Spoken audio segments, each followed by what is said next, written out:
parang sumasama na talaga. Pakinggan niyo yung sinasabi ni Fiang. Sa lahat. Sa mga ganitong sitwasyon, namimiss ko buong pamilya ko. Hindi natin kakayanin, ma. Komportable naman tayo matulog. Komportable naman. Komportable nga. Wala nga tayo pang personal. Wala tayong damit, wala tayong panty, wala tayong bra. Meron tayong bra, isa lang. Mabubuan na talaga kami dito, be. Maximize na paggamit. Anong maximize? Amoy tutong! Actually, buang na talaga kami. Maximize! Amoy tutong! Ano yung tutong, be? Yawa ka, Fiang! Wala kami sa tutong, syempre. Ano yon? Kasi kapag kanin yun nasunog, ang amoy talaga nun tutong. Pero yung hinaharap, be? Amoy tutong. Grabe talaga tong batang to.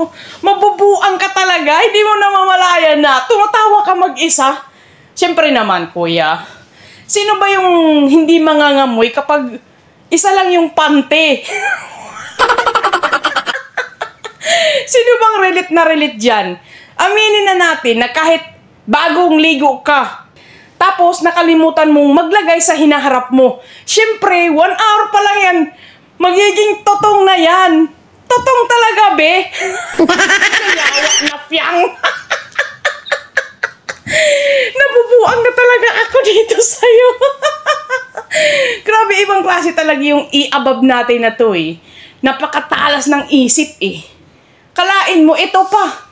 Ang sabi niya, Kuya, bakit kami yung nandito sa labas? Kukunin na nga yung spot namin. Dito pa kami sa labas. kukunin ba? Hindi. Magkakakuha ka. Hindi. Bakit? Sino ba sila? We're not even friends. We're not even friends? Di ba dapat dito sila sa labas? Kaya nga eh, dapat dito sila sa labas, hindi kami. Pero, bakit nasa labas daw sila? Oo nga naman, kuya. Yung mga challenger, sila naman talaga yung aagaw ng slot. Pero, bakit nasa loob sila? Eh, yung housemate, na totoong housemate, nasa labas. Ano kayang nangyari?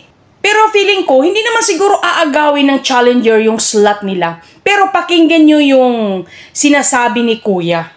Yung sa bandang huli na message niya sa mga house challenger, baka isa sa kanila ang makakuha ng slot. Hala! Pero iba talaga yung, alam mo, yung instinct ng i-above girl natin na to. Medyo kinakalaban niya si kuya dito, eh. Tawang-tawa talaga ako. Bakit na kasi kinakalaban si kuya, eh? O sige, kayo na lang yung kukuha ng pwesto ni kuya. Si kuya andyan sa inyo sa labas ng pool area. Talagang tawang-tawa ako dun sa totong, be. Ibang klase yung totong. Ganun talaga ang amoy nun. Pero feeling ko, hindi naman kapag, syempre, hindi nyo hinugasan yan. Syempre, amoy totong talaga. Parang kanin lang na nasunog. Amoy totong. Ibang klase ka nga. Ibang klase ang isang Fiang mag-isip. Talagang kapag nagsasalita siya, matatawa ka talaga. Kaya love na love namin yan, eh. Support all the way, Fiang, Sophia Smith. Woo! Amoy totong. Parang kanin lang ang datingan. Kapag nagsaing at nasunog, yun, amoy totong.